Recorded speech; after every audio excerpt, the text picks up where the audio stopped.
Yooyaa akkam jirtu dhaggeeffattootaaf daawwattoota arraata biyyoolessa Oromiyaa kabajamu. Yeroo ammaa qophii addaa tokko qabannee isiniif dhiyaanneerra.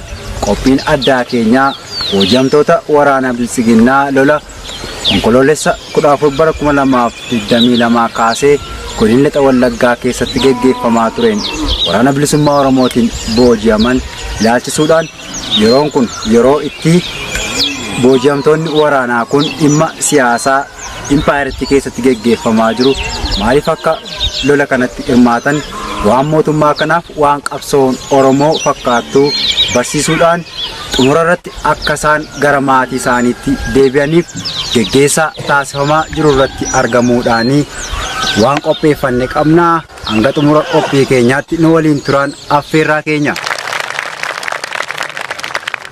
Egaan dhaggeeffattootaaf daawwattoota keenya akkuma duratti isiniif kaasne sirna geggeessaa booji'amtoota waraana Bilisiginnaa taasifamaa jiru irratti argamnee waa tokko isaanirraas gaaffiif deebii taasisuudhaan waan isaanitti dhaga'ame isiniif ibsuudhaaf argamnee jirra. Isin keessummeessuun kan isin waliin turu ani Daandii Elemooti. Maqaa keetii fi lola kamirratti akka booji'amtee mukaasitti gara gaaffii keenya birootti dabarra. Lola deegee irratti maqaan koo Fiqaaduu Galatoon jedhama. Lola gaafa ji'a 2 guyyaa 4tti kan deegitti taasifame irratti booji'ame. Loltuu kamiin turteeti? Poolisii humna addaati moo? Poolisii humna addaa Oromiyaa. Oromiyaa keessaa godina kam keessatti kan irratti? Godina Arsii Lixaa Aanaa Shashamanii. Lola kanatti akkamittiin hirmaatti yookaan immoo garuma leenjii waraana Bilisiginnaa ta'uudhaaf deemte keessatti akkamiin kanatti gara leenjii sanaa deemte? Achi yeroo jalqabaatiif gara leenjii kan seene bara 2011 gara leenjiittiin kan seene achi Harargee irraan ture. Harargee irraa gara Wallagga Lixaa Aanaa Deegiitti kan dhufe achitti lola kana keessatti kan qabame. Maal jedhanii isin bobbaasu lola kana maal gootu isiniin jedhama? Isinis akkamittiin murtoo akkamiitiin gara lola kanaatti seentu? Diina jira jedhu shanee jira jedhu shaneen uummata Oromoo saamaaru shaneen harka uummata nama gubuu kan jedhaniiti gaarummaa isaanii nutti himaa turan jechaadha. Lola kana nutti guuraniitiin kan nu bobbaasan jechaadha.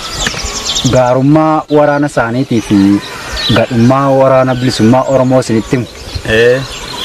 Isaa shaneen uummata Oromoo dararaa yeroo uummata Oromoo gudeedanii shamarran Oromoo gudeedanii yeroo nama qabanii biddaan nama gubuu kan jedhanii lola kana nu naqanii nuuf diina nu godhaniiti kan itti nu bobbaasan isaan barbaada deemne. Ati immoo akkamittiin argitee waraana bilisummaa Oromoos uummanni Oromoos ati keessa socho'aa yookiin immoo yeroo booji'amtanii jirtan argitan maal fakkaata? Waraanni adda bilisummaa Oromoo bifa gaarummaa qabuutiin kan nu geggeessaa ture jechaadha. Haga nu booji'atanii kan faallaa ta'e gocha isaan nutti himaa turan Bilisiginnaan nutti himaa ture irratti gochi isaanii adda jechaadha. Maaliif simannaa isaanii uummanni Oromoo duukaa hiriiree kan bifa gaariidhaan kan nu tajaajilaa ture jechaadha. Maaliif dhukkubsataa kenna madoo kenna kan bifa gaariitiin wallaalanii miriindaa haa ta'u nyaata haa ta'u bifa gaariidhaan bakka bultii haa ta'u kan nu deeggaraa turan jechuun barbaada. Xumura irratti akkuma kee waraana sirna Bilisiginnaa keessa taa'anii Oromoo loluuf hojjechaa warra jiran maal jetta? Maal akka isaan godhan barbaadda? Hiriyoota keenya warra waraana mootummaa keessa jiranii fi akka isaan nurraa baratanii gochaa kan arganii nurraa akka baratan abdiin qabaa akka deebaniitiin nu duukaa hiriiran uummata Oromoo akka isaan darar gorsuun barbaada. Gara fuulduraatti gorsuun barbaada. Keessaa deebisuuf illee nan yaala jechuun barbaada. Dhaamsa kan akka dhagan. Galatoom. Maqaa keessanii fi gahee hojii keessanii nu kaasa. Maqaan koo Miftaahu Hussein Abbaa Gibeen jedhama. Gaheen hojii kootii riphee lolaa cifraa humna namaaf loojistikiidha. Oromiyaa keessa eessatti dhalattan? Godina Jimmaa Aanaa Mannaa kan jedhamu irratti dhaladhe. Egaa waraana bilisummaa Oromoo loluudhaaf bobbaatanii lola taasifama keessatti gaa boojjamtani. Mee akkamiin lola kana keessatti seentan? Morni bilisiginnaa eenyuun lolaa'edha? Kaayyoon isin loltanii maali? Waan hubattan qabdu? Egaa duraan poolisii idileerra tureera.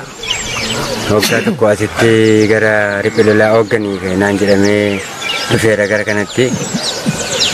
Akkuma beekamu gaa amma diinni jedhamu kuni diinuma walumaa keenyaadha jechuudha. Kun kan jedhamu dhugaadha achi kan jedhamu shaneedha. Shaneen kun immoo juntaa fa'iin harka wal keessaa qabdi tokko kan jedhame walii achi gad nutti himamu. Garuu kan nu dhufnee argine as keessatti sanaa miti jechuudha. Saba biraas as keessatti hin argine dhuguma numa kana biyyuma kana Oromoo kana garbummaa jala bilisa kan baasuudhaaf adeemamu jechuudha. Hololli achi nuun jedhamaa ture kanan turre jechuudha. Waggaa meeqa mootummaa kana tajaajiltee hooggansa akkamiitti kanatti qabattee geggeessaa turte? Ammoo akkuma beekamu mootummaan kun waraana bilisummaa Oromoo akka baduuf jedheetu hojjechaa jira. Dhuguma mootummaa kana jalatti deebiin Oromoo deebi'eetu waraanni bilisummaa Oromoo akka badu barbaadame moo yoo mootummaan kun kufee waraanni bilisummaa Oromoo gara bulchiinsaatti dhufetu deebiin Oromoo gaaffiin Oromoo deebii argata maal jette? Ani akkanii gara hojii kanaatti dhufe tureera duraanis addaan kuteen itti deebi'e 2010 gara hojii kanaatti deebi'e. Sanaan duras hojiirra tureetan 2007 dhiisee galeen 2007 immoo waamichi godhame ennaanii 2010 gara kanatti deebi'ee haala kanaan gaafiin Oromoo amma adeemsa itti deemamaa mootummaan qabamee itti deemamaa jiruuni gaafiin Oromoo hin deebi'a kan jedhu hin qabu anis. Maaliif achuma keessatti caasuma keessattuu taraa wal garboofachuun hin jira. Akka walirra jiruun seektarii tokko seektara tokko irratti hooggansi tokko irratti achumatti wal garboomachuu hin jira waan ta'eef kan immoo garbummaa sana jira nama dhuunfaa yoo baase biyyayyuu Oromoo kan hin baasa kan jedhu abdiin qabu fuuldurattu. Ati mee qabsooftu keessattis ta'e ilaalcha keetiin egaa amma waan garaa garaa siyaasni impaayirettiis addunyaa maal akka fakkaatu Oromoonis maal akka barbaadu ibsamaa ture. Oromoon akka biyya ta'uu barbaadamoo sirna kana jalatti ammas kufee Itoophiyummaa jalatti akka inni bulu barbaada yoo maal ta'e faayidaa qabaaf Oromoodha. Erga barnoota tokko fudhatte wanta tubattu. Oromoon akka biyya of jaallata namni. Oromoon akka biyya ta'uu jaalladha. Maaliif dhugaatti militeeriin ture militeeriin akkuma jedhamu afaaniin siyaasaan ala hin jedhama. Garuu hojiidhaaf kanuma itti meeshaadhuma siyaasa isaati. Hamma kanas immoo keessa galee akka namni ofii waa'ee Oromummaa baru kana hin godhamu. Meeshaadhuma qabadhu kanuma dhaqii kanuma naa raawwadhuudha kan godhamu. Kanaaf jecha hin ta'u inni duraan ittiin deemaa turre hin ta'u kan nu deemsisu abbaa biyyaa ta'u biyya mataa ishii kan daangaa ishii qabdu kan seenaa ishii qabdu kan amantaatii waan hundaaf keessatti hammattee ofii of dandeessee jiraattu akkuma biyya kamiitu Oromoon ta'uu qaba malee Itoophiyaa kan jedhamu sun bakka sammuu keenyarraa haqamuu qaba kan jedhu qaba. Barnoota isiniif kenname akkamittiin ilaaltan? Barnoonni nuu kenname qabiinsi humni kun ittiin qabamee ture haala nyaata isaa ta'uu haala yaala isaa ta'uu haala gaariidhaan barumsi nuu kennamaa tures barumsa nu jijjiiru barumsa Oromummaatti nu deebisu kan jedhu qabaan. Dhaamsa waliigalaa mootummaa keessaa baatanii dhuftanis haa ta'u miseensota wajjiniin qawwee baatanii hojjechaa turtanis haa ta'u maal qabdu? Dhaamsa maalii qabduuf? Namoonni miseensonni keenya kan achaban sun akka dhufanii faana waraana adda bilisummaa faana hiriiranu kan jedhu qaba. Maaliif yoo waliin taane biyya tokko biyya Oromiyaa jedhamu uummanni waan ta'eef kottaa inni kanaan dura odeeffamaa ture itti naqinaa sadarkaa of ajjeesaa malee ittiin hin qabaminaa kan jedhamu ture kun immoo sana akka hin taane adda baafannee irraa kottaa waliin hiriirru waliin biyya keenya Oromiyaa abilisoomnu kan jedhuun ergaa dabarsaati. Waraanni bilisummaa Oromoo egaa akka qe'ee keessanitti maatii keessanitti galtaniif guyyaa irraa eeyyama isinii kenneera. Maaltu isinitti dhaga'ama? Kana eegdanii turtaniittu? Kan nuun jedhamaa tureef kan asitti waraanni bilisummaa Oromoo nu agarsiise faallaadha jechuudha. Sadarkaa yoo ofii keessanii lubbuu keessan of balleessaa malee ittiin hin qabaminaa deebitanii jiraachuu carraa jiraachuu hin qabdanu kan jedhamu nuun jedhaa ture kun soba akka ta'ee fi amma immoo carraa inni nuu kennee nu barsiisee gara maatii keenyaatti nu deebisaa jiru kun carraa isa guddaadha baay'ee itti gammadaa kan jedhuun qaban. Baay'ee galatoon. Maqaa keetii fi eessatti akka dhalattee gahee hojii kee waraana murna bilisiginnaa keessatti qabaachaa turte nuuf kaasi.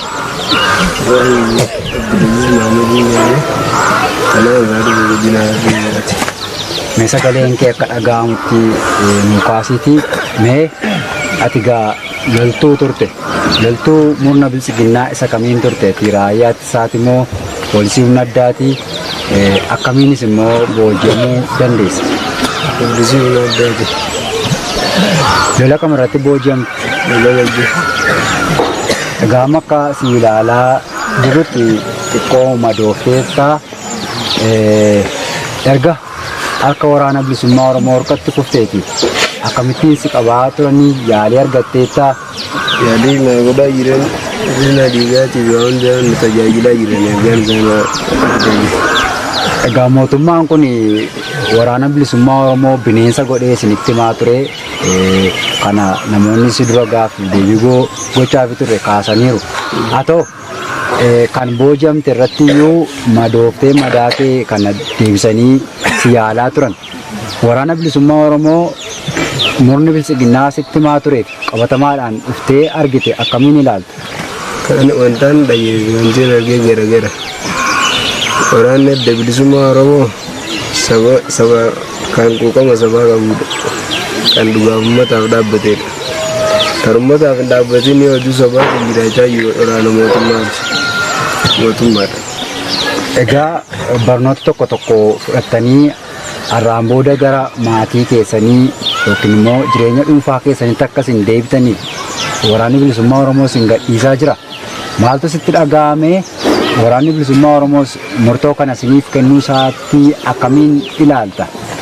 Itti gammanneerra nuti itti gammanneerra. Hiriyoota kee waraana bilisiginnaa ta'anii jiraniif dhaamsa maalii qabda? Dhaamsiin hin qabu akkaataan mootummaa itti isin barsiisee fi akkaataan as jiru garagara waan ta'eef hawaasa keessanitti uummata Oromoo irratti baasuudhaaf jedhanii akka haara uummata Oromoo makamtanii jiran. Ayyee galatoon. Ayyee dhaggeeffattootaaf daawwattoota arraata biyyoolessa Oromiyaa qophiin keenya akkuma itti fufetti jira.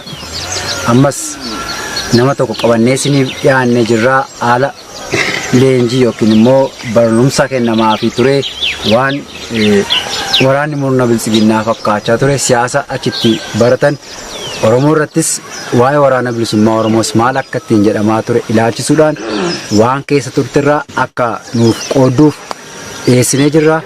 Egaan yeroon kun yeroo itti waraanni bilisummaa Oromoo haala waliigalaa irratti booji'amtoota waraanaa harka isaa turee leenjii yookaan barumsa kennee fi qabiinsa barbaachisus akkuma waliigalaatti seera addunyaatti eegamuu fi qabu aga dandeettii isaatiitti raawwachuudhaan guyyaa har'aa kana akka isaan maatii isaaniitti galaniif yeroo xumuraatii fi gadhiisaa jiru waan ta'eef dhimma kanarratti maaltu akka isaanitti dhaga'ame akkasumas mootummaan yookaan murni bilisiginnaa maal akka jechaanii turee fi har'a yeroo gadhiifaman maal akka isaanitti dhaga'ame afaanuma isaaniirraa akkasiin dhageessan barbaanna.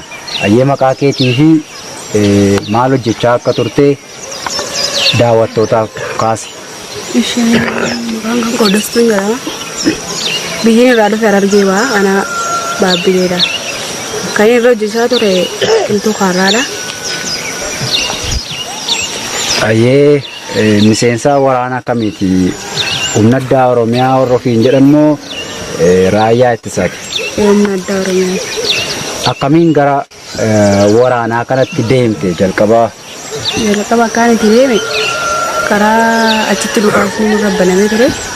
Jarri immoo baqannee turre akkuma baqannaa turetti yeroon dadhabee jalaa fi bakka isaan jalaa fi mana namatti gore mana namaatiin ammoo dawwalsiisanii abaa'oo naa waamanii abaa'oo immoo naa waaman. Gaafa mana yookaan immoo baabilleerraa gara leenjii sana deemte maal isiniin jennaan galmooftee dhaqxe moo humnaan qabanii si geessan erga leenjiidhaa baatee hoo maal isiniin jedhama?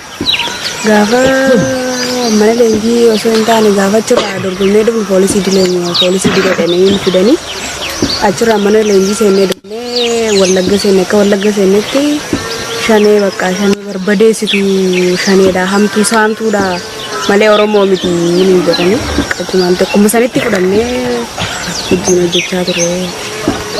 Egaa mootummaan kun akkanattiin waraana bilisummaa Oromoo dheessee isinitti dubbateera.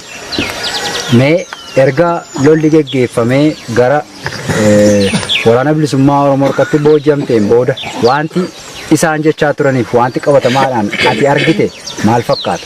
Wanti isaan jedhan yookaan shamara yoo harkan hin gudeedu shamara akka fedhe gadu nama kana gadi lakkisanii yoo qaban ajjeesu xalayaa irratti beeksisuun hin jedhan garuu immoo as keessa dhufne oduu sobaa ta'uu isaa barreecha as keessa dhufne.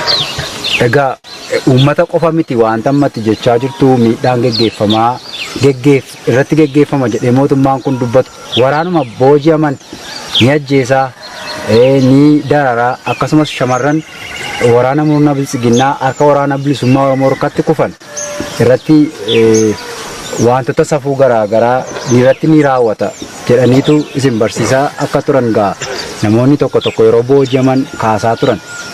Mee ati dhufuu keetiin miidhaan sun akka dhuunfaatti wanti sirra ga'ee jira? Hin jiru akka miidhatti tokko kan irra ga'ee hin jiru nyaannee dhuguu akka feene nuti hin jiraanne hanga as keessa dhufne hanga harka keessa hin galle akka feenetti akka feenetti akka malee dhaates yookaan booji'amtoota takkaa fakkaannee hin beeknu akka feenetti jiraachaa jiru. Egaa mootummaan kun sobaan olola garaagaraa geggeessee uummata mataa burjaajessee waraanallee burjaajessee aangoo dheereffachuu barbaada. Gochi kun mootummaan amma aangoo irra jiru kun siif maalidha? Ammoo Oromoo bakka bu'uu ni danda'a jettee yaadda? Hin yaadu. Hanga Oromoo bakka buusaa hin yaadu. Garuu immoo oduun itti jiru yookaan ammoo Oromoof jalatti deebisuudhaaf ammoo garuu amantaan yeroon akkatti ilaalu kana akka Oromummaadhaan wajjin jiraannu barbaadu. Egaa waraanni bilisummaa Oromoo akkanattiin qabiinsa gaarii akkasiniif godhe faa kaasaa turte barumsa tokko tokkos isinii laateera qe'ee keessanitti akkasiin deebitan waan Oromoo irratti Oromiyaa irratti impaayera Itoophiyaa maal akka fakkaatu isiniif kaafamee waan Oromoon barbaadus dubbatamaa ture. Mee ati haala waliigalaa barnootaa fi qabiinsa isiniif kennamaa ture irraa maal hubattee gara fuulduraattoo Oromoon maal ta'uu qaba Oromiyaanis maal ta'uu qabdi jettee dubbatte? Itoophiyaan takka Oromoo inni beeknu jecha. Arrammoo garuu oduun inni haasawsan akka Itoophiyaatti yookaan nama keenya fite garuu immoo har'a akka itti yaadu kanatti akka Oromoon biyya qabattee ararraa fillee isin jala eeguu barbaadu. Hiriyoota akka keetii hiriyoota kee achi keessatti hafanii jiran kan miseensa waraana bilisiginnaa ta'anii jiraniif maal dhaamta maal akka isaan godhan barbaadda? Dhugaa tokko erga anu hubadheera jettee dhugaa hubatti sun isaanis akka hubatanii waa godhan yoo barbaachise maal dhaamtaaf? Sariif ammantana yeroon namni tokko jechuun yoo ammantana dhaamuu barbaada fakkii Oromoo akkisi karaan irra isin jirtan kun karaa sirrii miti karaan irra isin hiriirraa jirtu kun karaa sirriitti immoo karaa sirriitti deebi'aa deemu gorsaa yoo na fudhatan immoo fudhatan. Ayyee galatoom.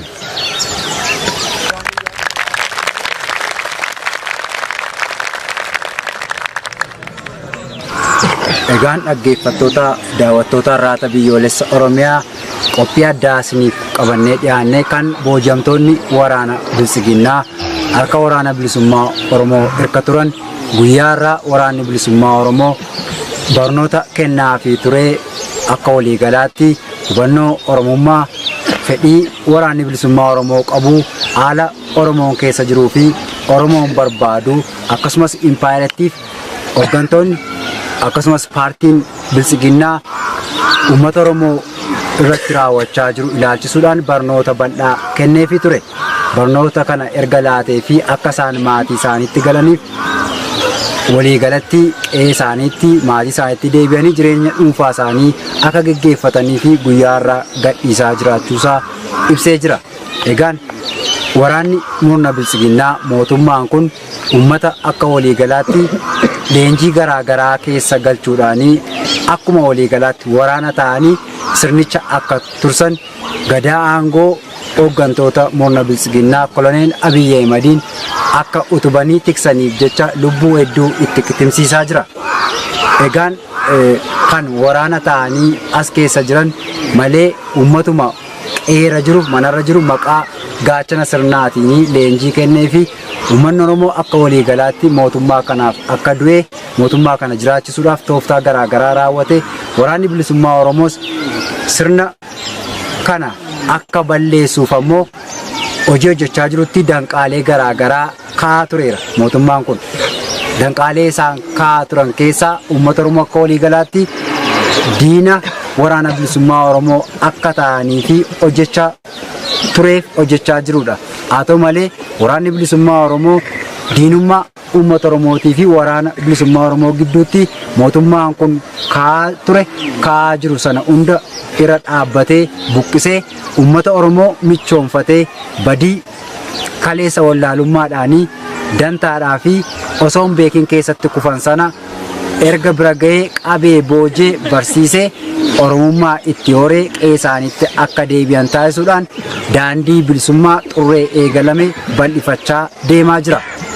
Egaan kana gaafa ilaallu waraanni murna bilisiginnaa booji'amaa kamiyyuu kan waraana bilisummaa Oromoos ta'e kanneen biroo yeroo qabu akkaataa inni itti tajaajila kennu ajjeesuudhaan balleessuudhaan gidirsuudhaan yeroo raawwatu waraanni bilisummaa Oromoo garuu akka seera waliigaltee addunyaatti qabiinsa barbaachisu gochuufiidhaan gara qe'eetti akka isaan deebi'an taasisa. Garaagarteen nuuf murna bilisiginnaa gidduu jiru kan nuti booji'amtoota kanaaf kaasne nuti waraanni bilisummaa Oromoo ABO'n Oromiyaa biyya taatee uumuudha. Waraanni murna bilisiginnaa mootummaan amma aangoorra jiru bilisiginnaan garuu Itoophiyummaa jalatti Itoophiyummaa leellisaa Oromoon dantaa sharafamtu bubbuutuu funaannatee akka jiraatudha jechuudha. Garaagartee kana erga hubatanii Oromoodhaaf dhugaadhaan biyya ta'uun kan barbaachisu yoo ta'e qaamni kamiyyuu murna bilisiginnaa jala jiru kana hubatee akka kaayyoo waraanni bilisummaa Oromoo qabatee socho'aa jirutti akka hiriiran akka dabalaman booji'amtoonni kun gaafiif deebii yaada kennatan irraa dhaamsa isaanii dabarsatanii jiru. Egaa waraanni bilisummaa Oromoo akka diinni yookaan murni bilisiginnaa jedhu osoo hin taane kanneen qabsoo sabaatiif ba'an falmattoota bilisummaa qabsaa'ota haqaa ta'uu kanneen agarsiisan wantoonni hedduun jiru. Kana nuyi kan ibsinu qofa osoo hin taane waraanumti murna bilisiginnaa booji'amanii harka waraana bilisummaa Oromoo jiran kan ragaa ba'anidha. Egaan Oromoon yeroo ammaa rakkoo hedduu keessa jira. Waan hin beekne keessatti milishummaadhaan gaachana sirnaatiin poolisii humna addaa idilee jechuudhaan lola silaa Oromoon biyya ta'uudhaaf geggeessu faallaa isaa Itoophiyummaa jalatti akka isaan bulanii fi duula waraanaa ijibbaataa mootummaan kun geggeessaa jirudha. Haa ta'u malee duula geggeeffamaa jiru irra aanee waraanni bilisummaa Oromoo durattis tarkaanfataa jira. Hojjechaas jira, milkaa'aas jira, booji'aas jira. Ilmaan Oromoo qe'ee diinaa jiran, qe'ee murna bilisiginnaa jiran akkasumas miindeffamanii dantaa garaagaraatiin murnicha tajaajilaa jiran, sirnicha dhaabaa jiran, Itoophiyummaa deebi'anii gadhaabuuf socho'aa jiran hundi isaaniiyyuu kana beektanii Itoophiyaan impaayera ta'uu Oromoon immoo humnaan cunqurfamee cafaqamee jalatti kan kufe ta'uu hubattanii biyyummaa Oromootii fi akka gahee keessan baatan akka qabsoo eegalamee jiru itti dabalamtan kan jedhu dhaamsa keenyas dhaamsa booji'amtootaas ture. xumurarrattis uummanni Oromoo kanneen booji'amtoota waraana bilisiginnaa har'a gadhiifamaa jiran kaan Baabbillee Baar Argeerraa kaan Jimmaarraa Oromiyaa garaagaraarraa mootummaan kun gooyomsee lola Oromoo balleessuu Oromiyaa cabsuu Oromummaa dhabamsiisuudhaa fi koloneel Abiy Ahmediin labsame kanarratti osoo hin beekin hirmaatan waraanni bilisummaa Oromoo guyyaa kana gadhiisaa jira hedduu isaanii dhibbootaan lakkaa'aman jechuudha. Maatiin miidiyaa kana arraata biyyoolessa Oromiyaa hordoftan yuutuubii isaa telegiraamii isaa akkasumas TV chaanaalii hordoftan guyyaa nuti gadhiisne irraa kaatanii ilmaan keessan obboloota keessan maatii keessan kana bakka isaan deeman iyyafatanii akka ofitti dabaltan isinitti himna. Kana malees hawaasni naannoo isaan deebi'anii galanitti simannaa gaarii akka gootaniif diinummaa hin qabanii wallaalummaatitti galchee Oromummaa waliin qabnaa gowwummaadhaa dantaa xiqqoo itti agarsiisuudhaan bifa kana keessa seensisanii ammoo barnoota kennameefitti Oromummaa isaaniitti dhaga'ame Oromiyaan maal akka barbaaddu Oromoon maal akka keessa jiru bilisummaan maal akka ta'ee fi gabrummaan maal akka ta'e hubachuudhaan waan jiru hubatanii qe'ee isaaniitti galanii jireenya dhuunfaa isaanii geggeeffachuudhaaf warreen murteeffatan waan ta'aniif yeroo naannoo keessanitti galanitti bakka isaan socho'anitti simannaaf jaalala Oromummaa nagaa itti agarsiisuudhaan jireenya dhuunfaa isaaniitti akka deebi'an akka gootaniif waamicha Oromummaa dabarsinaa jechuudha. Egaa isin irraa kaatanii bilisaa qe'ee keessanitti galuu ni dandeessu.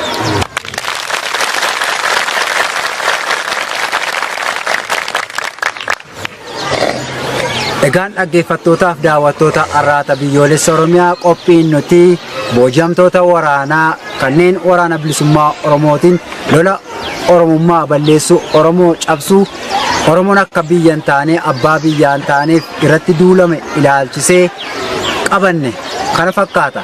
Booji'amtoonni kun akka itti seenan maaliif akka jedhamaanii ture mootummaan kun maal akka ta'eef Oromoon kanaan booda sanaan gooyomuu akka hin qabneef Oromoon biyya akka ta'u qabu gaaffiinsaas deebi'uu fi akka qabu lolli eegalame qabsoon bilisummaa birmadummaa eegalame akka itti fufuu qabu dhaammataniiru.